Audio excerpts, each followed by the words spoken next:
les 7 paroles de Jésus à la croix, qui seront détaillées à la fin de ce message. Et je vais essayer, encore une fois, je demande à Dieu de parler à ma place et de prendre ma place, d'utiliser ma bouche, ma langue et ma voix pour vous prêcher un évangile de vérité et être exact et ne pas être confus dans mes mots. Parce que même si vous pensez connaître certaines choses dont je vais vous parler, saisissez les révélations qu'il y a au travers de cette parole. Dieu parle tantôt d'une manière, tantôt d'une autre, ok. Mais je vais vous expliquer aussi ce verset. Dieu parle tantôt d'une profondeur, tantôt dans une autre. La parole de Dieu est déclinée en plusieurs profondeurs de l'esprit. Il y a des paroles qui sont simples et qui sont destinées à tout le monde. Et il y a ces mêmes paroles qui sont aussi destinées à tout le monde et qui sont destinées à des chrétiens plus affermis. Parce qu'il y a un secret et il y a un mystère. Tout ce que Christ a fait, 100% de ce qu'il a fait, sa façon de marcher, son attitude, le moment précis à laquelle il était dans certains endroits précis, il n'y a aucun hasard. Tout a été calculé et planifié à l'avance. Ces 33 ans de vie ont été manifestés dans 3 ans de ministère. 3 ans qui ont bouleversé des milliards et des milliards d'êtres humains, qui ont bouleversé le monde entier pendant 2020 ans. 2000 ans. Et qui a bouleversé également le royaume des ténèbres. Donc, mes amis, ne soyez pas légers lorsque vous lisez la parole de Dieu et lorsque nous interprétons et nous observons ce qui se passe. Si Jésus a bougé à gauche, c'est parce qu'il y avait quelque chose à faire. S'il a bougé à droite, s'il a regardé, s'il a fait ça, il y a une importance. J'ai voulu être court. Je vais essayer, parce qu'il faut que je garde votre attention et d'aller directement au but. Donc il y a des choses que je vais vous dire, il faut que vous notiez et que vous-même, vous alliez dans les profondeurs.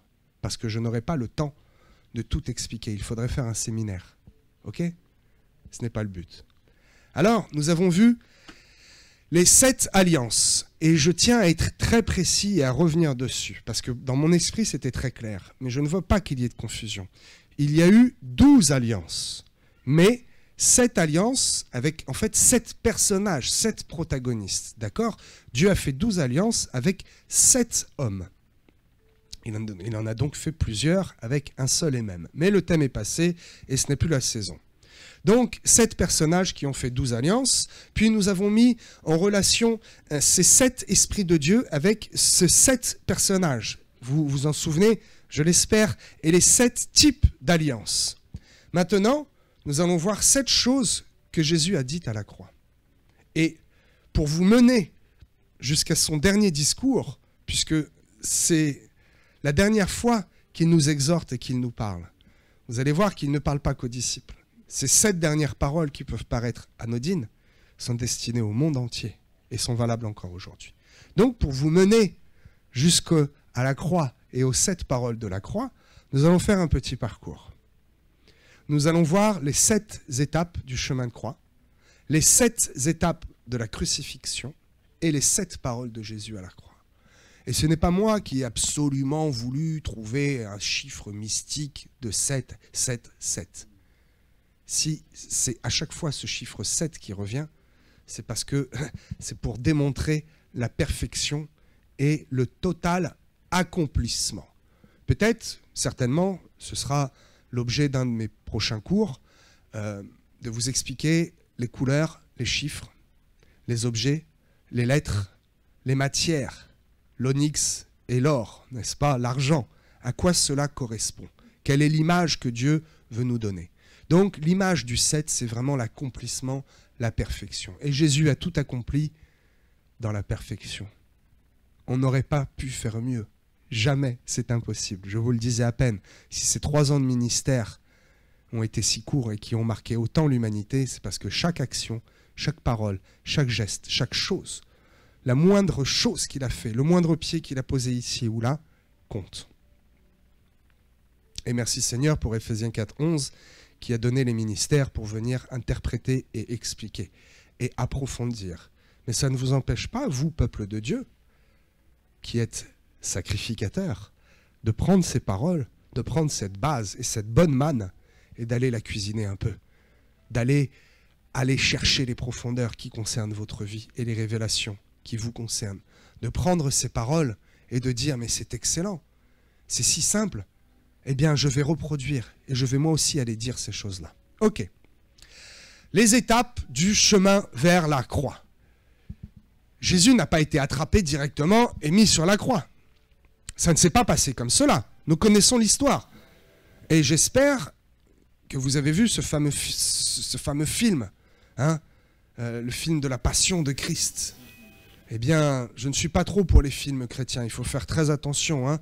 Ne mettez pas foi dans tout esprit. La foi vient de ce que l'on entend, etc. Faites attention. En l'occurrence, le film Noé est très mal fait. Même ne le regardez pas. C'est confusant, vraiment. Mais ce film, La Passion du Christ, cela vous prend au cœur. Et c'est vraiment bien fait. Ok. Donc, les 7 étapes. Les catholiques, l'Église catholique appelle cela les 14 stations du chemin de croix. Et je dis attention au terme, les 14 stations. Jésus a stationné un moment, il s'est arrêté. Jésus ne s'est jamais arrêté de progresser, de propager l'évangile. Et il y en a un peu plus que 14. Mais admettons. Jésus part d'abord de la chambre haute. Vous connaissez ce qu'il s'est passé dans cette fameuse chambre haute. Il y prend le dernier repas avec les disciples. Il annonce que l'un va trahir et la tragédie commence à jouer son premier acte. Qui de nous va trahir? Quoi? Comment? Est-ce l'un de nous? Il est ici. Il ne veut pas le nommer, mais la chose est déjà en route. Et donc, c'est à ce moment précis, dans cet endroit précis, qu'il fait cette dernière alliance. Nous l'avons vu la semaine dernière. L'alliance ultime. Il annonce que, eh bien, c'est une coupe de bénédiction. Le pain, le vin, il commence à leur expliquer et il le sait déjà que très bientôt, il va être livré. Donc, Jésus part de cette chambre haute. J'aurais pu prendre le temps de vous faire un parcours, mais cela ne vous aurait pas forcément édifié. J'ai cherché, un peu comme un eschatologue, le parcours. Alors, est-ce que ça dessine quelque chose? Est-ce qu'il y a un nombre de pas, le nombre de kilomètres? Pas la peine d'aller chercher, il n'y a rien à retirer de ça. Donc, je n'ai pas fait de schéma. Mais imaginez-vous, et il faut toujours s'imaginer en esprit. Vous savez, je suis quelqu'un qui image beaucoup. Ceux qui me connaissent et ceux qui m'ont en entretien téléphonique, peut-être on rigole quelquefois, et c'est une bonne chose, parce que je donne toujours une image, un exemple réel.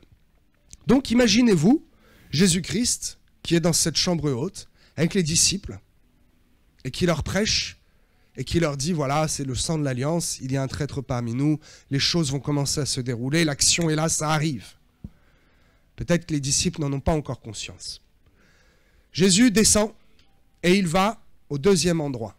Il part de la chambre haute pour aller au jardin de Gethsémane, ce fameux jardin de Gethsémane, dans lequel il aimait aller prier. Ok. Donc il va au jardin de Gethsémane, qui porte aussi un autre nom. Vous le savez, je l'espère, mais peut-être si vous ne le savez pas, c'est en fait la montagne des Oliviers. Ça, c'est plus clair. La montagne des Oliviers, c'est dans ce verset que l'on sait que Jésus va poser ses pieds sur la montagne de l'Olivier. Voyez-vous, chaque action a vraiment un sens. Il vient ici prier sur le lieu dans lequel il va poser son pied à son retour. Le lieu est choisi et le lieu est important. Je n'ai pas le temps de détailler. Continuons. Il va donc sur la montagne des Oliviers pour prier. Et que dit-il? Il demande aux disciples de venir prier avec lui. Et il choisit 3 disciples. Je vous dis tout cela pour continuer à faire ce que l'on peut appeler un peu de culture biblique. Parce que c'est important de le savoir. 2 frères et un autre. Il y a Pierre. Et comment s'appellent les 2 frères? Jacques et Jean, fils de Zébédée, appelés Boanerges, fils du tonnerre. C'est d'ailleurs le nom d'un groupe musical, je crois, Boanerges. Appelés les fils du tonnerre. Moi, j'aimerais bien avoir un surnom comme ça, quand même. Fils du tonnerre, fils du Dieu puissant. Ils devaient manifester une foi incroyable. Et oui, ils sont 3 seulement à aller prier avec Jésus sur la montagne des Oliviers. Et alors j'attire votre attention parce qu'ici, il commence déjà à se passer quelque chose d'incroyable. Vous êtes-vous déjà posé la question? Nous connaissons la puissance du sang de Jésus, n'est-ce pas? Bon. Quel est le premier sang? Quoi, pasteur? Qu'est-ce que tu veux dire? Je ne comprends pas. Bon. La première fois que Jésus a commencé à verser son sang, c'était la deuxième fois. Alléluia. C'est ici, sur la montagne des Oliviers, pendant qu'il prie, pendant au moins 1 heure, puisqu'il y a une précision, au bout d'1 heure, il s'endormit, il vient, il les réveille. Bon. Il commence déjà à rentrer dans le sacrifice. Il commence déjà à verser du sang. Puisqu'il est écrit que des grumeaux de sang remplacent, suivant vos traductions, des grumeaux de sang remplacent sa sueur. C'est le premier sang de Jésus sur la montagne des Oliviers. Sans beaucoup de témoins, il n'y en avait que 3. Mais déjà ici, il commence à verser son sang de lui-même. Imagines-tu la difficulté? Comment c'est possible d'avoir une telle concentration, d'avoir une telle consécration et de prier tellement fort que déjà tu transpires et en plus que cette transpiration se transforme en grumeaux de sang. Waouh! Ici, Jésus priait Dieu et il savait déjà ce qui allait se passer. Il demande à Dieu, eh bien, de faire ce qu'il faut faire et certainement de lui donner la force. Et déjà, il s'humilie. Et déjà, il dit, je verse un premier sang et je vais verser tout le reste. Je me prépare. Mes amis, préparez-vous. Quand il y a quelque chose d'important à faire, préparez-vous en prière. Ici, Jésus se prépare. Et dans cette préparation, il y a déjà les prémices. Il y a déjà le premier sang qui est versé. Il réveille ses 3 disciples. Et que se passe-t-il? Le traître arrive. Judas arrive. Montagne des Oliviers. Jésus prie intensément. Hé, réveillez-vous. 3 fois, réveillez-vous. Il prie, et puis du sang coule. Et ça y est, c'est le moment. Il lève les yeux. Judas arrive, accompagné de soldats. Et vous venez m'attraper, mais j'étais tous les jours avec vous. Et vous venez avec des bâtons et des armes, alors que tous les jours, j'étais au milieu de vous. Oui, mais ce n'était pas le temps. Il y a un temps pour tout. Ce moment-là, c'était le temps. Judas trahit, il lui fait la bise. Et ses 3 disciples viennent à peine de se réveiller. Ils dormaient encore quand Judas arrive. Mes amis, si vous dormez spirituellement, je vous le dis, vous manquerez quelque chose de très important. Ne dormez pas spirituellement. Gardez votre esprit en éveil et soyez attentifs aux événements. Soyez attentifs à qui est venu en France et pourquoi cette semaine.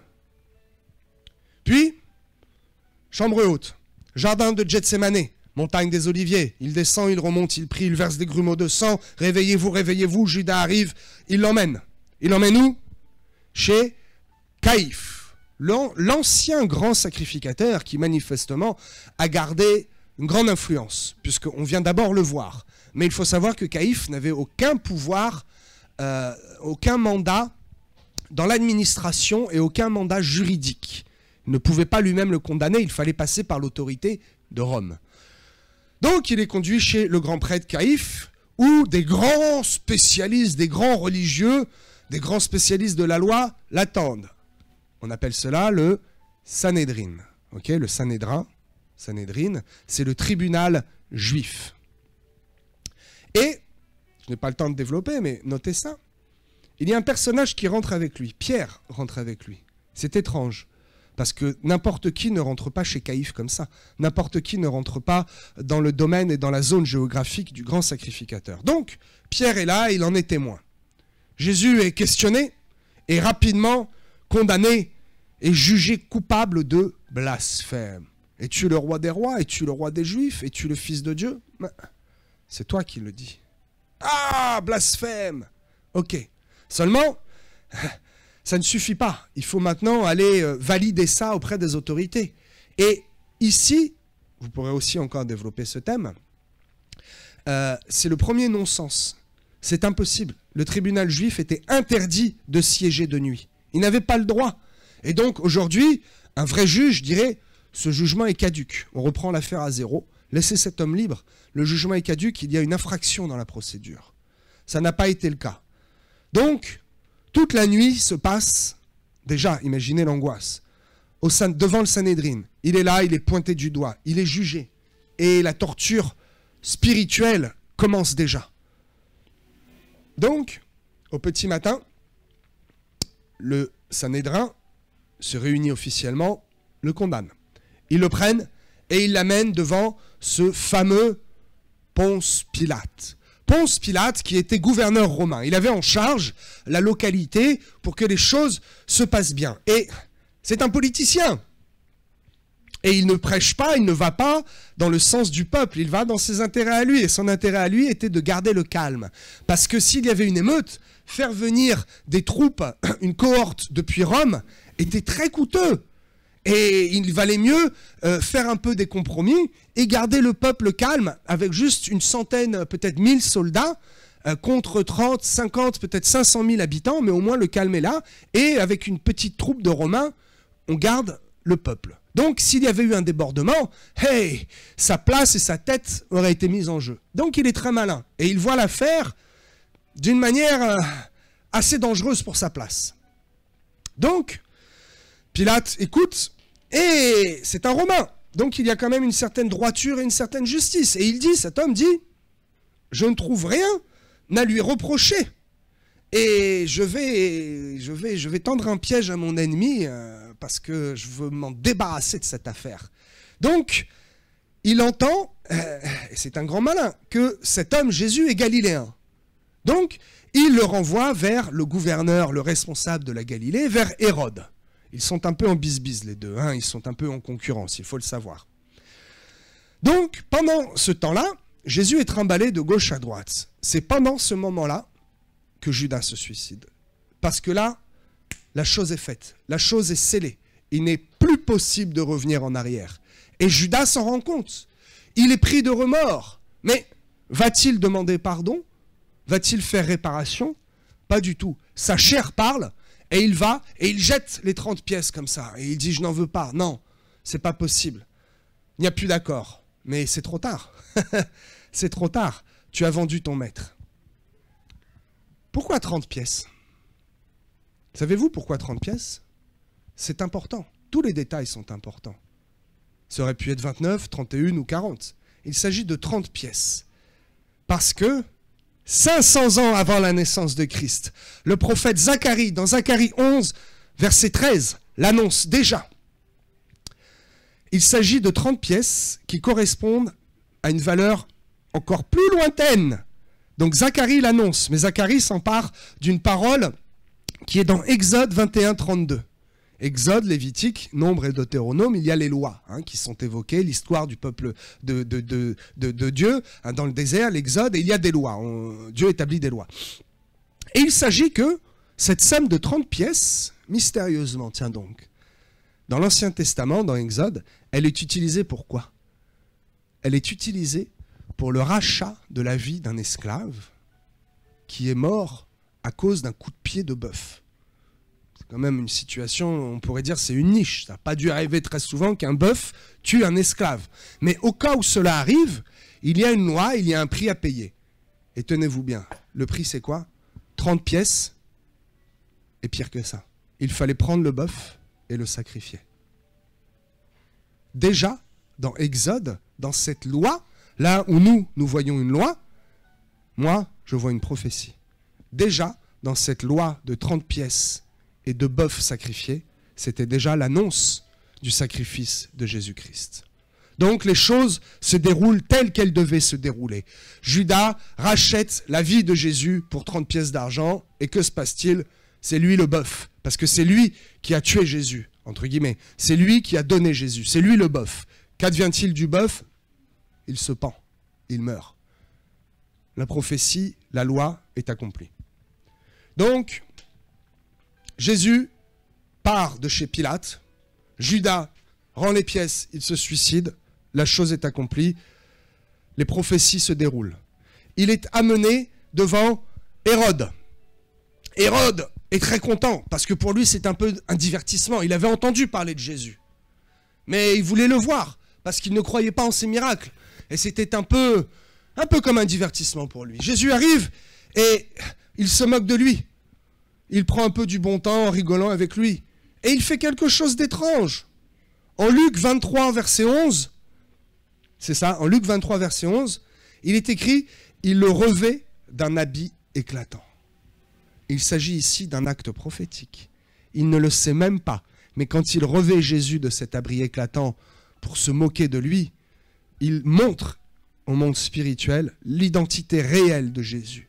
Il est éclatant, il a un habit de gloire et de victoire, une belle robe blanche éclatante qui reflète sa pureté. Et chose étrange, c'est que Pilate et Hérode, qui étaient ennemis, à partir de ce moment-là, deviennent amis et ils deviennent complices. Donc, Hérode s'amuse avec lui, ne le reconnaît pas coupable non plus, parce que qu'a-t-il fait? C'est un problème de juifs. Nous sommes les Romains et au point de vue de Rome, il n'y a pas de blasphème, il n'y a rien. Tout va bien, donc je ne sais pas, moi. Je le renvoie vers Pilate. Ils se font le ping-pong. C'est la 6e étape. Et donc, Pilate est embêté. Devant les magistrats, devant les sacrificateurs, que dit-il? Il dit, ni moi ni Hérode n'avons trouvé en lui un motif de mort. Et sa femme, encore quelque chose à étudier, a rêvé de Jésus. Sa femme vient et lui fait part de son rêve. Et Pilate est un peu désarçonné, un peu troublé, il ne sait pas quoi. Mais, souvenez-vous que c'est un politicien et qu'il doit garder le peuple au calme. Et que si le Sanhédrin provoque une révolte parmi les Juifs, cela va lui coûter sa place. Que dit-il? Une expression très célèbre qu'on utilise parfois encore aujourd'hui. Dans Matthieu 27, verset 24, il dit « Écoute, je m'en lave les mains. » Et il le fait pour de vrai. Encore un acte prophétique. Encore un acte bizarre. Pourquoi fait-il venir une gamelle et il se lave les mains? Pour montrer au peuple qu'il se dégage de cette responsabilité-là. Et donc, il laisse Jésus aller à la croix. Il y a une étape intermédiaire. Parce que c'est la fête. C'est Pâques, Pessah. C'est pour cela qu'il a été jugé de nuit. C'est pour cela que les Juifs religieux précipitent son jugement et veulent vite, vite, vite le pousser à la croix pour que la chose soit faite avant le début du Shabbat, pour qu'on puisse faire Shabbat en paix, que cette histoire soit réglée, que ce fameux roi des Juifs soit humilié une bonne fois pour toutes et que l'on reprenne le pouvoir religieux. Donc il faut faire vite, vite, vite. Et c'est une fête, et il est de coutume, pendant les fêtes religieuses, de relâcher un criminel. Quelle drôle de coutume. Il demande au peuple, le peuple agité par le Sanhédrin dit « Barabbas, libérez Barabbas, libérez ce criminel. » Le peuple ici prend aussi sa part. Et le peuple ici, eh bien, met de sa foi dans quelque chose qui n'est pas bon. Ils ont foi, non pas en l'évangile et en l'espérance de Jésus-Christ, en sa vie parfaite, mais ils ont foi en ce que des hommes religieux leur disent. Si un homme religieux vient te dire « Tu as toutes ces maladies parce que ta vie n'est pas droite. » Oui, mais bon, moi je crois en Dieu, je crois qu'il peut me guérir. Bon. Tu as toutes ces maladies et tu vas perdre ton salut parce que tu n'es pas marié devant Dieu. Eh, c'est écrit où dans la parole de Dieu? Alors, fais toi-même tes lois. Alors, il y aura un degré de loi. Et ça va même que jusqu'à... Donc, si tu ne portes pas la ceinture, tu perds ton salut. Qu'est-ce que c'est que ça? Ces hommes ont écouté des religieux et ont participé, ont dit Barabbas, oui, Barabbas, libérons Barabbas. Et donc, cette fois, la chose est actée. Ils prennent Jésus et ils le mettent à la croix. Au lieu appelé lieu du crâne, dit Golgotha. Il est frappé, il est humilié. Et c'est à ce moment-là qu'on lui met une couronne sur la tête et que le deuxième sang coule. On lui crache dessus. On se moque de lui. Et il monte. Et déjà depuis longtemps, il n'a pas bu, il n'a pas mangé. Il n'a pas pu parler à quelqu'un qui lui apporte une parole de réconfort. Il n'a serré personne dans ses bras en lui disant « Je t'aime ». Jésus ici est en souffrance incroyable. Son esprit est déjà en souffrance depuis le moment où il était en pleine nuit pendant son jugement dans le Sanhédrin. Son corps, là, est mis à rude épreuve. Son crâne est percé. Et on le cloue. Et c'est ici qu'on lui met une pancarte pour l'humilier. Sauf que cette pancarte, on en parle encore aujourd'hui. Celui-ci est le roi des Juifs. Et Pilate s'est trompé. Ce n'est pas ça qu'il fallait écrire. Les Juifs viennent et lui disent, peut-être vous ne le savez pas, c'est écrit pourtant, ils lui disent non, il fallait écrire celui-ci se prend pour le roi des Juifs. Celui-ci dit qu'il est le roi des Juifs. Et Pilate dit, je m'en lave les mains, puis il dit, ce que j'ai dit, ce que j'ai écrit, je l'ai écrit. Pilate sait qu'il y a un problème. Pourquoi? Parce que sa femme a rêvé de Jésus. Je vous l'ai dit tout à l'heure. Étudiez la parole. Allez voir ces versets-là. Ok. Donc, celui-ci est le roi des Juifs. Et le résumé de cette pancarte, c'est en latin « INRI ». Et en hébreu, il fallait un sous-titre, ce fameux tétragramme. J'ai prêché dessus, allez voir, ça fait partie des shorts, je l'ai fait très vite, sur YouTube, short YouTube, Yahweh. YHWH. Tu ne prononceras point le nom de Dieu en vain. Merci Seigneur, parce que même si je voulais le faire, je ne pourrais pas. Yahweh, c'est la manière dont nous avons de le prononcer. Mais les lettres hébraïques sont imprononçables. J'ai prêché dessus, il y a une grande signification, allez voir, ça dure 2 minutes 30, c'est super intéressant. Ok, donc, il est mis sur la croix, il est humilié et insulté même par ces 2 brigands. D'ailleurs, il y a quelque chose à en tirer de ce qui se passe à ce moment où il est mis sur la croix. Il y a un dialogue avec les brigands. Et l'un prend la défense de Jésus. Ce sont 2 criminels. Mais l'un reconnaît et il dit, nous, c'est normal que nous soyons là. Mais lui, qu'a-t-il fait? Et il parle à Jésus. Et il lui dit, en gros, je reconnais ton règne. Je reconnais qui tu es. Et Jésus lui dit quoi? Il lui dit, oh, dans quelque temps tu seras à mes côtés. Tu as la vie éternelle. Tu es sauvé. Ah, cela choque les grands religieux. Et c'est un verset, c'est une histoire, une étape importante. Parce qu'en fait, Jésus, tout au long du chemin de la croix, nous enseigne. Tout au long du sang qui verse, il nous enseigne. Et comme si cela ne suffisait pas pour être encore plus clair, dans les 7 dernières paroles, il nous enseigne encore plus. Et ici, Jésus nous enseigne en nous disant, « Hey, qui es-tu toi pour juger? Cet homme n'est ni baptisé. Cet homme n'a pas eu le temps de faire de bonnes œuvres. Cet homme a même fait des crimes. Mais pourtant, moi, Jésus-Christ, représentant Fils du Dieu très haut, je déclare que cet homme sera sauvé. » Ah, oh. Ce verset, cette histoire, fait grand peine et grand mal aux religieux qui voudraient vous condamner et vous dire « Ah, tu fumes, tu vas mourir. » Ce n'est pas bien. Arrête. Diminue, on va prier pour toi. Mais tu vas perdre des récompenses, peut-être ça pose des problèmes. Mais tu es sauvé, parce que nous avons le salut par la grâce de Jésus-Christ. C'est ici une preuve, le brigand sur la croix. Donc, nous avons fait ces 7 étapes. La chambre haute, Gethsémané, Caïphe, Pilate, Hérode, puis Pilate, et puis cette fois, ça y est, la 7e étape, l'accomplissement. La croix. Jésus est à la croix. Et sur cette croix, il se passe 7 choses. Il est cloué.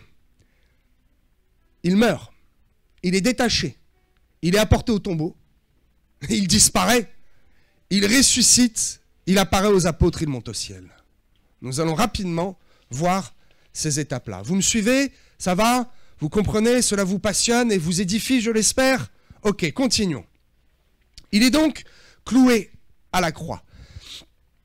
Pour votre culture, vous le saurez, les témoins de Jéhovah vont dans des détails complètement inutiles et disent « ce n'était pas un croix, c'était un poteau ». Manifestement, non, ils se trompent parce qu'il y avait des clous. Bref, c'est un débat inutile. Donc c'est bien sur une croix que Jésus est cloué. Et il faut savoir que la croix, à l'époque, était un instrument de torture incroyable. Je vous passe les détails d'une mort lente sur la croix. En fait, il mourait, non pas par les blessures des mains et des pieds, il mourait par étouffement. Tout doucement, il s'étouffait.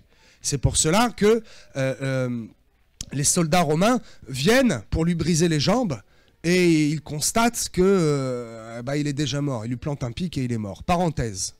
Faites attention dans vos prières et à ce que vous dites. Aucun os de Jésus n'a été brisé. Dieu n'a pas permis que son corps soit brisé. Ok? Seulement le sang a été versé. Donc, cette torture de la croix, historiquement parlant, était réservée aux non-romains. Puisque j'en prends pour exemple l'apôtre Paul qui est mort décapité. L'apôtre Paul était romain. Donc on lui a fait cette grâce. Parce que la croix, c'était une souffrance. Il n'y avait pas d'autre moyen de torture publique plus horrible que la croix. C'était terrible. C'était une souffrance incroyable. Et Jésus aurait pu être attaché. Expliquez-moi pourquoi on lui a cloué les mains. Il était déjà assez torturé comme ça. Ce n'est pas la douleur des mains qui en aurait rajouté. Pourquoi est-ce qu'on n'a pas attaché avec des cordes? Vous avez déjà posé la question? Parce qu'il fallait que son sang coule encore une fois. Il fallait encore que son sang coule. Dans le jardin de Gethsémane, des tempes coulent le sang. Sur le chemin de la croix, on le frappe, on lui met une couronne. Le sang coule. Sur cette croix, on cloue ses pieds et ses mains. Le sang coule encore plus.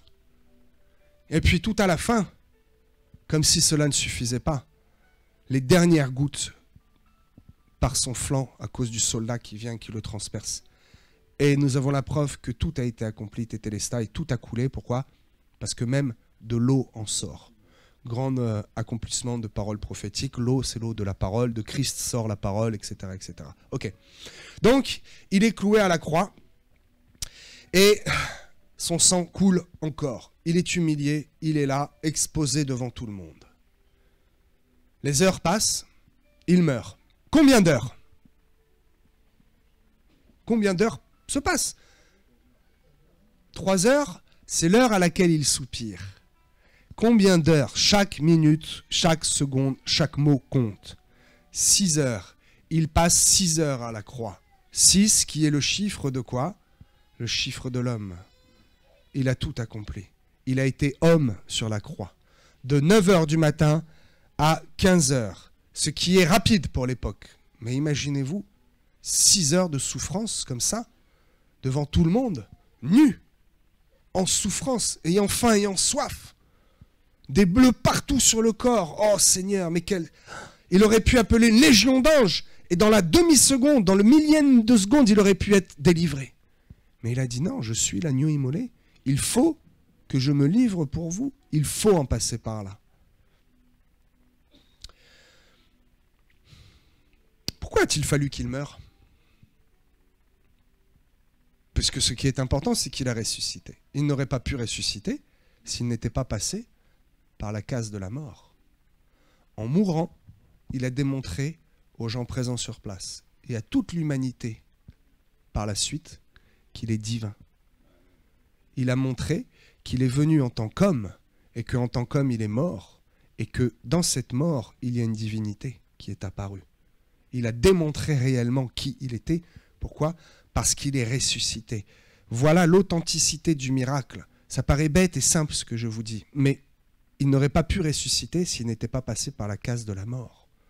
Pendant qu'il est mort, pendant ces 3 jours, qu'a-t-il fait dans son grand amour, dans sa bonté incroyable?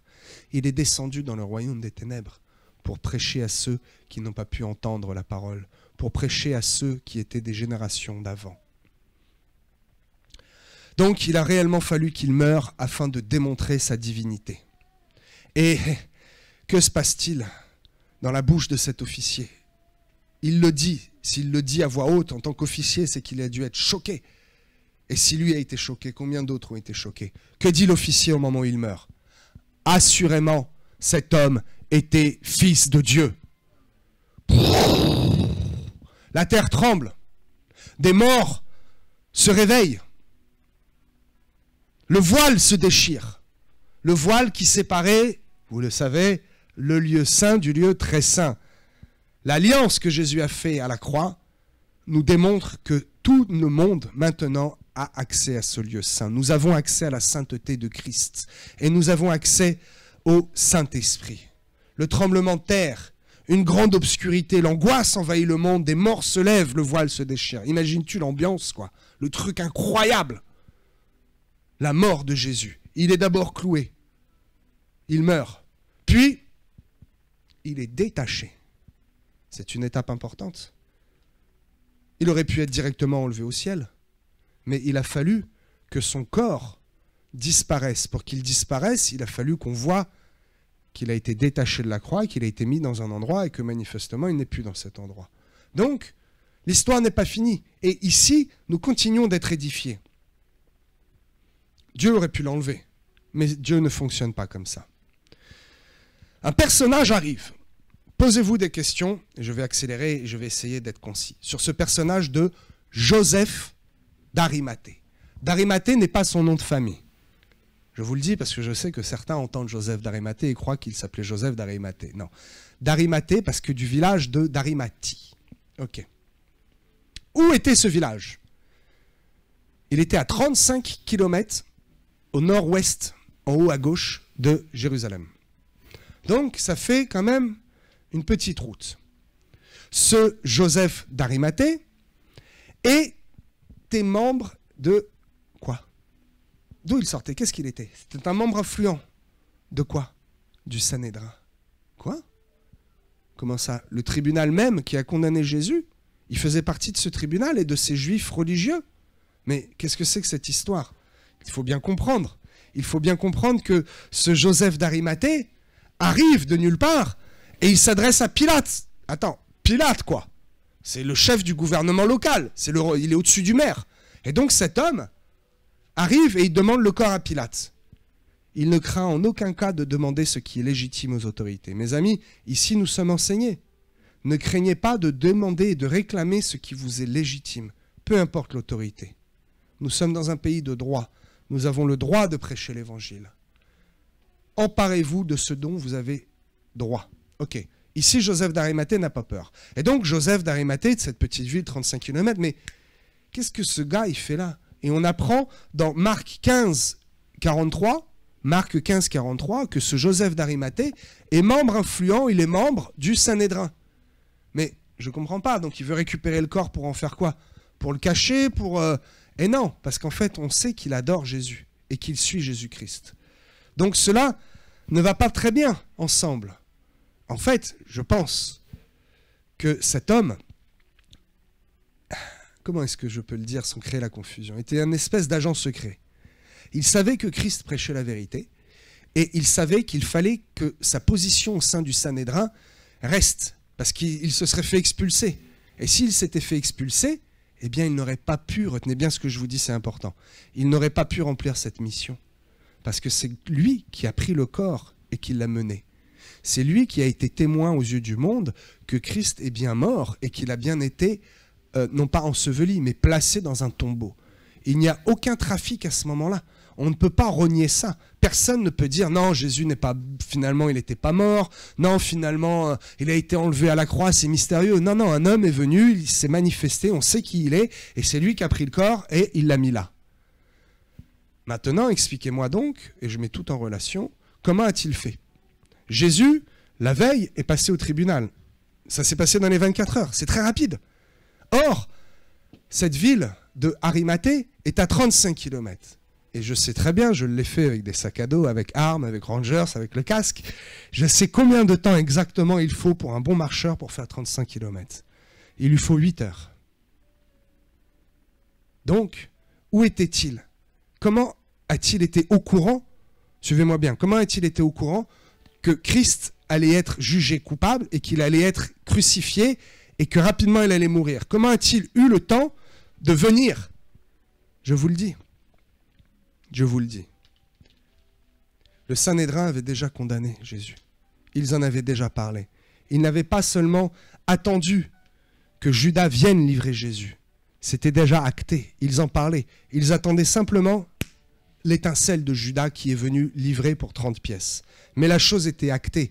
Et Joseph d'Arimathée, dans le secret des coulisses du Sanhédrin, a entendu et a déjà préparé. Mes amis, si tu perçois quelque chose, si tu discernes quelque chose dans les temps, dans le temps et dans les temps, alors prépare-toi. Tu n'as pas besoin de faire beaucoup de vagues et beaucoup de bruit. Si tu discernes quelque chose, prépare-toi comme ce Joseph d'Arimathée s'est préparé. On ne fait pas 35 km comme ça. Il s'est préparé et il savait déjà que ce tombeau qui était à son nom, il avait déjà payé un tombeau tout neuf, avec une belle pierre. il savait déjà que c'est Jésus-Christ qui allait être mis dedans. Donc, il savait déjà que quelqu'un allait trahir Jésus. Peut-être savait déjà-t-il que c'était Judas. Je ne sais pas, je ne veux pas m'avancer là-dessus. Et je pense à ce livre du pasteur Doug Hayward-Mills, « Ceux qui vous trahissent ». Et il y en aura toujours qui vous trahiront ou qui trahiront l'évangile de Jésus-Christ. Ici, il s'agit de Judas. Jésus le savait très bien à l'avance, parce qu'il y avait des signes. Ok, Judas fait quelques réflexions par rapport à la bourse. On le voit, son attitude n'est pas la même que les autres disciples. Sachez discerner autour de vous qui un jour viendra vous trahir, qui un jour viendra vous mettre des bâtons dans les roues et vous empêcher d'aller plus loin. Ne laissez personne vous empêcher d'aller plus loin avec Jésus-Christ. Ok. La quatrième chose qui se passe, c'est que son corps est apporté au tombeau. Donc tombeau tout neuf, appartenant à ce fameux membre du Sanhédrin. Mais ici, il faut comprendre que là, Joseph n'a absolument pas peur de cette autorité. Parce que c'est quand même une autorité qui a mené vers l'autorité romaine Jésus. Même s'ils n'ont pas de réel pouvoir, ils ont une influence. Eh bien, Joseph le mène lui-même au tombeau, dans cette grotte. Et tout le monde en est témoin. Et Pilate le premier. Et ici, nous voyons qu'il s'affiche et qu'il n'a aucune honte de dire qui il est. N'ayez pas peur de démontrer votre identité en Christ et de dire votre foi, de dire qui vous êtes. N'ayez pas peur, ne laissez personne se mettre en travers de votre cheminement. Et ne laissez personne vous dire « tu n'es rien ». Non, tu dis que tu es chrétien, mais tu n'es pas chrétien. Tu dis que tu es appelé au ministère, mais tu n'es pas appelé. Ne laissez personne vous dire ça. Vraiment. La cinquième étape, la cinquième chose qui se passe, c'est qu'il est amené au tombeau et puis il disparaît. Mystérieusement, quelque chose se passe. Les anges viennent rouler la pierre et son corps n'est plus là. Waouh! Incroyable! Incroyable! La révélation de Jésus-Christ commence à arriver au monde. On constate que son corps a été descendu de la croix. On constate que son sang a coulé. On constate qu'il a monté. Simon de Cyrène derrière lui avec la croix. Tout le monde a été témoin. Personne ne peut le nier. On constate que son sang a coulé plusieurs fois. On constate qu'il est vraiment mort, puisque cet homme Joseph vient et il le descend de la croix. Donc il est mort, il est dans le tombeau. On le constate. Il y a même des gardes qui sont devant. Tout le monde le constate. Et là, que se passe-t-il? Quelques témoins arrivent et ils sont étonnés. Ils tombent en arrière. Ils font je serais tombé dans les pommes, complètement. Le tombeau est roulé. Et il apparaît d'abord à qui? Quelle est la première femme à qui Jésus apparaît? Marie de Magdala. Puis, à d'autres femmes qui étaient en fait en route pour annoncer aux disciples « La pierre est roulée, le tombeau est vide, le corps a disparu ». Elles sont animées d'une foi incroyable, plus que les disciples d'ailleurs. Et en chemin, Jésus se révèle à elles. Puis ensuite, aux deux qui marchent vers Emmaüs. Ils discutent et Jésus apparaît et ils ne prennent pas conscience tout de suite. Puis ensuite, aux disciples, aux 11, j'allais dire aux 12. Puis à Thomas, qui est sceptique. Il veut mettre la main dans la plaie, quoi. Puis à ceux qui sont en train de pécher. Reprenons tout ça dans l'ordre. À qui Jésus se révèle en premier? Il se révèle d'abord à celui qui est le plus fidèle. Marie de Magdala l'a suivi. Elle a été fidèle. Puis il se révèle à ceux qui sont capables de le voir. Ces femmes qui étaient en route. Elles n'ont pas refusé de le voir. Elles l'ont vu tout de suite. D'autres, les disciples d'Emmaüs, n'ont pas reconnu. D'autres, Thomas a eu du mal à croire. D'autres qui étaient en train de pécher ont vu Jésus, ils ont entendu, mais ils n'ont pas capté, ils n'ont pas tilté tout de suite. Ok? Donc, Jésus se révèle à ceux qui sont fidèles, à ceux qui sont capables de le voir, puis à ceux qui le cherchent, à ceux qui le suivent, et même à ceux qui sont sceptiques. Parce que le scepticisme admet qu'il y a peut-être quand même quelque chose. Sinon, tu n'es pas sceptique, tu es catégorique. Puis, à ceux qui l'écoutent. Ceux qui étaient en train de pécher ont écouté ce que cet homme disait, tout en ne sachant pas que c'était Jésus-Christ. Il leur dit « Hé, jetez le filet de l'autre bord !» Et ils jettent de l'autre bord, et là, boah, trop de poissons. Et là, ils réalisent que c'est Jésus. Je vous pose une question. Que viennent faire ces femmes au tombeau? Marie de Magdala est là, c'est la première qui voit Jésus. Puis, Jésus se révèle aux femmes. Qu'est-ce qu'elles viennent faire au tombeau? Pourquoi est-ce qu'elles viennent? L'affaire est terminée. Ça y est, la pierre est roulée, Jésus est mort. Elles viennent embaumer le corps. Et donc, elles ont préparé des épices, elles ont tout préparé. Mais imaginez-vous que Jésus, là, est un homme célèbre. Il y a un gros enjeu. N'importe qui ne peut pas s'approcher du tombeau. Il y avait des gardes. Ok? Il y avait une grosse pierre. Comment ces femmes auraient pu rouler la pierre? Comment elles se sont imaginées? On va embaumer le corps. Mais comment? Comment tu vas pas pouvoir rouler la pierre, toi qui es une femme, même 25 femmes, même 25 hommes? C'était une pierre incroyable. Et en plus de ça, des soldats en armes. Non, femme, tu ne rentreras pas. Je suis là pour garder, pour qu'on ne puisse pas dire que son corps a été enlevé et qu'il est divin. C'était impossible. Nous avons ici encore une leçon de vie à en tirer. Ne laisse rien, ne laisse aucune excuse ou difficulté de t'empêcher d'aller rencontrer Dieu, de t'empêcher d'honorer Dieu, puisqu'elle venait ici pour honorer le corps, mettre de bonnes aromates et embaumer le corps. Mais tu vois le truc, on lit ça comme ça, mais on ne s'imagine pas. Il faut toujours imaginer, et quand tu imagines, tu dis, ben oui, elle venait, mais comment allait-elle combattre les soldats qui étaient là en garde, et comment est-ce qu'elles allaient rouler la pierre? C'était impossible. Et pourtant, elles l'ont fait. La foi les animait. Et comme la foi les animait, pam, Jésus se révèle à elles. Elles viennent et elles constatent la pierre est roulée. Un grand bouleversement, tout le monde est en panique là-dedans. Vite, allons l'annoncer aux disciples. Et sur la route, plop, Jésus se révèle. Quel bel exemple. Tirez-en quelque chose. Donc, Jésus ressuscite le dimanche juste après Shabbat.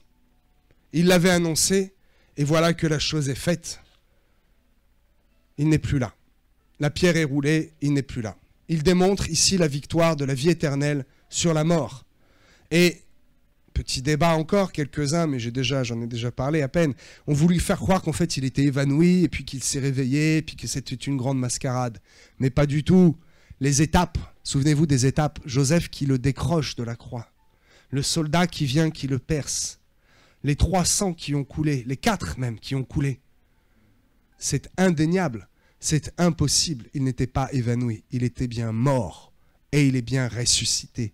Voilà une preuve du divin. La dernière étape, il monte au ciel. Quelle chose merveilleuse. Mais avant de monter au ciel, et je vais finir avec ces 7 points les plus importants, soyez encore attentifs un instant, c'est vraiment les 7 points les plus importants. Il enseigne, il s'agit bien ici d'un enseignement. Juste avant, il enseigne une dernière fois les disciples, puisque dans Luc 24, verset 45, il est écrit « Il ouvrit leur intelligence ». Et c'est pour cela que je prie souvent, ou je le dis souvent, « Seigneur, ouvre mon intelligence spirituelle ». Ils n'étaient pas idiots, les disciples, non.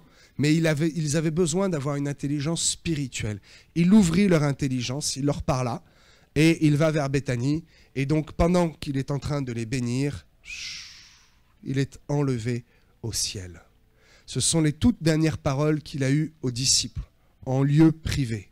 Mais il a eu 7 paroles, avec pour témoin toutes les autorités, avec pour témoin tous ceux qui l'ont suivi. Ses disciples, les femmes aussi. Je ne sais pas, mais il y avait une foule. Combien ils étaient, je ne sais pas. Et donc Jésus choisit publiquement de dire quelque chose. Cela peut paraître anodin, mais c'est la clé de ce message, et c'est le moment le plus important du message. Il dit encore une fois 7 paroles. 7, encore ce chiffre, 7. Donc ici, c'est son dernier enseignement. Et il s'adresse vraiment à tout le monde. Et je vous le dis, c'est un enseignement. Première parole. Luc 23, verset 34. Père, pardonne-leur. Ils ne savent pas ce qu'ils font. Ainsi, il leur ouvrit l'esprit. Tout à fait, c'est une autre traduction. Il leur ouvrit l'esprit, il leur ouvrit l'intelligence. Ok, première parole. Père, ils ne savent pas ce qu'ils font. Pardonne-leur. Pardonne-leur, pardonne-leur. Ici, c'est un exemple d'amour, mais incroyable. Pardonne-leur. Attends, ils l'ont humilié. Ils l'ont jugé faussement parce qu'ils n'en avaient pas le droit. Le Sanhédrin, souvenez-vous, assiégé de nuit. Pilate, Hérode ont dit non, il ne faut pas le faire mourir. Ils l'ont fait mourir quand même. Ils l'ont craché dessus. Ils se sont moqués de lui avec des habits. Ils lui ont fait certainement des croche-pattes. Poum, poum, gauche-droite. Hé, un caillou par-ci, un caillou par-là. Attends, t'es roi, on va te mettre une couronne. Ah, le sang coule. Pam, pam, pam, dans les mains, dans les pieds. Et encore, que dit-il? Pardonne-leur. Oui. Déjà, bon, ça fait des années que je ne le fais plus, mais déjà, si on te grille la priorité, déjà, tu aurais du mal à pardonner, à dire oh, j'ai freiné, il a failli me casser la voiture et me casser la jambe. Déjà, c'est dur à pardonner. Mais alors là, imagine le degré ultime de pardon. Père, pardonne-leur. Un exemple d'amour incroyable. Pardonne-leur, ils ne savent pas ce qu'ils font. Et nous, on pourrait dire, attends, c'est pas parce qu'il n'est pas au courant que c'est pas bien qu'il ne faut pas le juger quand même. C'est trop facile de dire je savais pas. Ils ne savent pas, mais pardonne-leur quand même. Christ va plus loin, parce qu'au travers de ces paroles, pardonne-leur, ils ne savent pas. Ça veut dire que même les choses dont nous sommes inconscients, il nous pardonne quand même. Waouh! C'est ça la vraie dimension du pardon. Un pardon sans aucune frontière, sans aucune limitation. Et ici, cette première parole, ce premier enseignement de Christ à la croix, eh bien c'est ici qu'il pose les fondements de la nouvelle alliance. Si tu crois en moi, si tu crois au nom de Jésus, alors tu seras sauvé. Donc, je suis pardonné si je crois. Oui, tu es pardonné. Même si tu ne sais pas ce que tu fais. Si tu crois en moi, tu es pardonné. Et souvenez-vous des étapes. Dans ces étapes, à un moment, le brigand lui parle.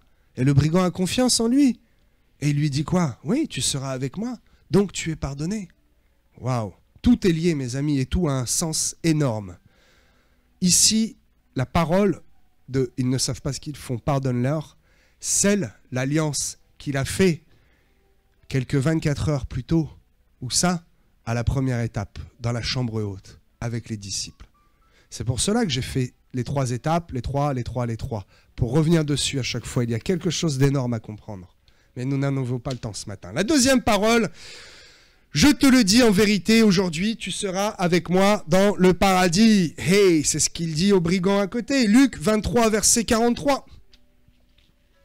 Mais à qui s'adresse-t-il finalement? Il ne s'adresse pas seulement au brigand. Il s'adresse à quelqu'un qui souffre. Comme lui, le brigand est aussi attaché et il souffre, hein, il a mal quand même le gars parce que les clous, mais pas seulement les clous, il étouffe. C'était cela la torture de la croix, c'était une mort atroce par étouffement à cause de la cage thoracique qui ne peut plus respirer. Mais ça dure des heures et des heures et des heures, à tel point que si c'est trop long, on vient, on casse les jambes et le délai est raccourci. Quelle horreur, quelle horreur. Et donc il parle à ce brigand et lui dit « Aujourd'hui tu seras avec moi dans le paradis ». Il s'adresse ici à tous ceux qui souffrent, tous ceux qui ont besoin d'une parole de réconfort. Et ce brigand a beau avoir des souffrances incroyables, ici Jésus le réconforte. Il lui dit « Tu seras avec moi ». Il a une parole douce et une parole d'amour. Et c'est encore un enseignement, parce que ce brigand qui est sauvé n'a ni eu le temps d'aller au baptême, je vous l'ai dit tout à l'heure, ni eu le temps de faire les œuvres, et pourtant, il sera sauvé. Pourquoi? Parce qu'il a reconnu de sa bouche, et que les religieux viennent me le dire. Non, c'est trop facile le salut. Il a reconnu de sa bouche que Christ était Christ, parce qu'il dit « Souviens-toi de moi quand tu viendras régner ». Il proclame que c'est bien Jésus et que oui, il viendra régner. Et au travers de ces quelques mots, il reconnaît la divinité de Jésus. Comme il reconnaît Jésus comme étant Christ, Jésus lui dit « Tu seras avec moi dans le paradis ». Voilà la grâce. Voilà une parole de bénédiction et de grâce qui soulage cet homme qui est dans des souffrances incroyables. Troisième parole. Femme, voici ton fils. Fils, voici ta mère. Ah, qu'est-ce que cela peut bien vouloir dire? Quel enseignement peut-on tirer de cette parole? Femme, voici ton fils. Fils, voici ta mère. Ici, il s'agit encore d'un acte d'amour. pendant que Christ souffre, il est là, il a mal, hein? Il ne pense pas à ses souffrances et à lui. Il pense à ce qui va se passer après. Il pense à ceux qui l'ont aimé. Et il pense à sa mère. Oui, c'est sa mère, elle l'a engendré, elle l'a élevé. Et donc il y a un amour. Et à ce moment-là, c'est pas difficile à faire l'étude, mais on s'aperçoit que Joseph, donc son papa, non pas qu'il l'a engendré, mais qu'il l'a élevé, n'est pas là depuis un moment. Très certainement, Marie est veuve, c'est certain. Et donc, qui va prendre soin de cette femme qui a pris soin de lui? Même ce détail, il s'en soucie. Vois-tu? Et il ne confie pas cette veuve à quelqu'un d'autre. Il la confie à un disciple. Il la confie à quelqu'un qui pourra prendre soin d'elle. Il aurait pu la confier à un riche ou à quelqu'un de renommé. Non, il la confie à un des plus fidèles disciples. C'est mon avis, je le pense, il s'agit certainement de Jean. Ok. Nous avons ici la preuve et encore un enseignement que notre véritable famille, c'est l'Église. Notre véritable famille, c'est les chrétiens. N'est-il pas dit que nous sommes frères et sœurs? N'attendez pas d'un païen, un cousin éloigné ou un oncle, une grande aide.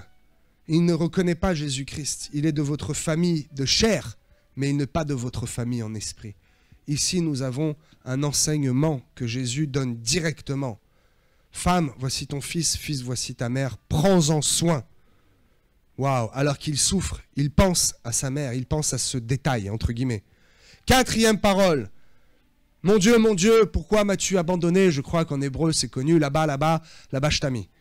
Abba, là-bas, je t'ai mis. Tu m'as abandonné. Comment interpréter cette parole? C'est bizarre. Pourquoi m'as-tu abandonné? Est-ce que Dieu a abandonné Jésus? Il s'agit ici, mes amis, quelques-uns même ont dit il n'est pas mort, hein, c'était un coma, c'est une grande mascarade. Et en fait, ici, on a la preuve que Jésus, soi-disant son fils, renie Dieu. Pourquoi tu m'as abandonné? N'importe quoi, pas du tout, mais pas du tout, du tout, du tout. Ici, Jésus obéit à un ordre logique de l'accomplissement des prophéties. Quoi? Mais oui, je vous l'ai dit. Tout ce qu'il fait, tout ce qu'il dit est important. Ici, Jésus accomplit une prophétie. Dans Psaume 22, vous le lirez, Psaume 22, il ne renie pas Dieu. C'est-à-dire que Jésus ici, à ce moment-là, est absolument chargé de tous les péchés du monde. Il a toute la misère du monde, tous les mauvais esprits qui tournent autour de lui, une activité démoniaque incroyable. Pendant 6 heures, je vous l'ai dit tout à l'heure, il y a des ténèbres sur la terre. C'est quelque chose d'inexplicable avec des mots. Le vivre, je ne sais pas si j'aurais voulu le vivre. C'est incroyable. Et donc, à ce moment-là, il est séparé en esprit du Père. Pourquoi? Parce qu'il est chargé de tous les péchés. Il perd donc une communion. Et dans la prière qu'il fait au jardin de Gethsémane, Jésus le savait très bien. Et Jésus craint ce moment-là.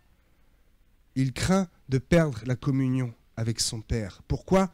Parce qu'il est trop chargé de péché. Et le péché, mes amis, vous fait perdre la communion avec Dieu. Plus vous accumulez du péché dans votre charrette derrière, plus le chemin est difficile et plus vous avez l'impression de vous éloigner et de ne pas atteindre le but. Ici, c'est un enseignement. Non seulement il souffre physiquement, mais spirituellement à cause de cette charge des péchés. Et là, c'est un moment ultime.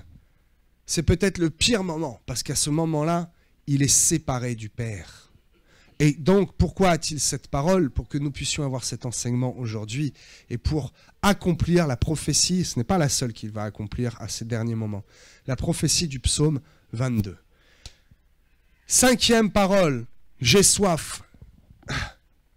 Crois-tu qu'il voulait un verre d'eau à ce moment-là? Malheureusement, certains l'ont même prêché. Pas du tout. Il ne s'agit pas de vouloir étancher la soif et enlever un peu la poussière de la gorge. Vous lirez Jean 19, verset 28. Il s'agit encore une fois de l'accomplissement d'une prophétie biblique que vous trouverez, je vais accélérer, en Psaume 69, verset 22. Pour apaiser ma soif, il me donne du vinaigre. Nous avons encore un enseignement et encore une preuve que toutes les prophéties bibliques vont voir, ce sont déjà à 98% accomplis. Et que tout ce que nous dit la parole de Dieu est exact. Combien de centaines d'années avant, déjà, les prophètes l'annonçaient, déjà les psaumes l'annonçaient. Ce n'est pas une parole au hasard. Pour apaiser ma soif, ils m'abreuvent de vinaigre. C'est ce qu'il s'est passé, j'ai soif. Ils ont pris une éponge imbibée d'hysope ou de vieux vin, de vin mêlé de fiel, pour la petite histoire. C'est du vin de très basse qualité, très peu alcoolisé, mêlé à de l'eau. C'est la boisson des Romains, ils buvaient ça des litres et des litres pendant qu'ils étaient en garde. Et donc ils ont ça sous la main et ils ne comprennent pas la parole. Et ils ont un peu pitié, ils en prennent un peu et ils lui tendent. Juste après cette 5e parole, qui nous démontre que c'est encore une prophétie qui est accomplie, la 6e parole, Tetelestai. Ça y est, tout est accompli. Ce que je devais faire est fait. It's done. Tetelestai, qui veut dire, vous le souvenez, totalement payé, payé avec un surplus. Même, je ne peux même pas te rendre la monnaie. Cela coûte 20 et ton billet vaut 21. Je ne peux pas te rendre la monnaie. Donc, tu veux une facture? Je vais écrire, non pas payé, je vais écrire Tetelestai. Payé avec plus que ce qu'il ne faut. Payé plus que nécessaire. Tout est accompli. Ça y est, il le dit. Les prophéties sur sa vie sont accomplies. Les péchés sont portés. Le sang a été répandu. La souffrance est là. Je m'apprête à rejoindre mon Père. Et là, que dit-il? Père, je remets mon esprit entre tes mains. Luc 23, 46. Pourquoi cette dernière parole? Parce que Hébreu nous le prophétise. Hébreu nous le dit déjà. Hébreu nous en parle. Il s'est offert lui-même sans tâche à Dieu. Ce n'est pas une prophétie, pardon. Oui, si. Jésus prophétise ce qui va être déjà écrit. Prenez-le comme ça. Hébreux 9, verset 14. Il s'est offert lui-même sans tâche à Dieu. Par cette parole, ce n'est pas Dieu qui prend sa vie. Ce n'est pas les hommes qui ont pris sa vie.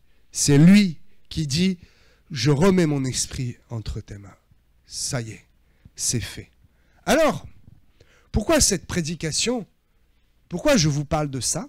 Et pourquoi je vous parle de tous ces détails?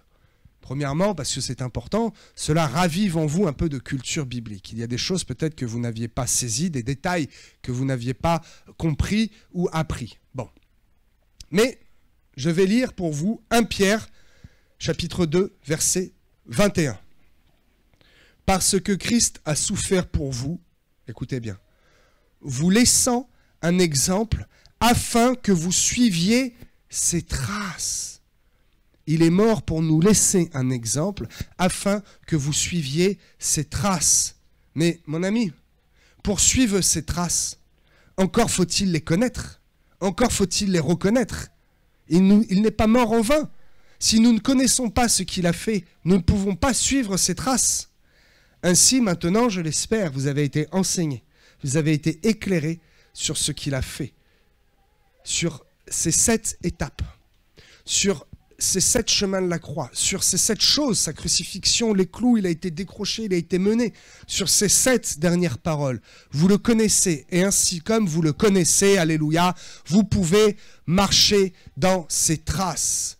Marc, tu peux commencer à mettre le chant. Donc, pour suivre ces traces, il faut les connaître. Vous les connaissez maintenant. Et je dirais cette dernière parole, ce dernier verset. La foi vient de ce que l'on entend. Alléluia. Ainsi vous avez entendu, ainsi vous connaissez, ainsi vous pouvez marcher dans ses traces. Alléluia, alléluia.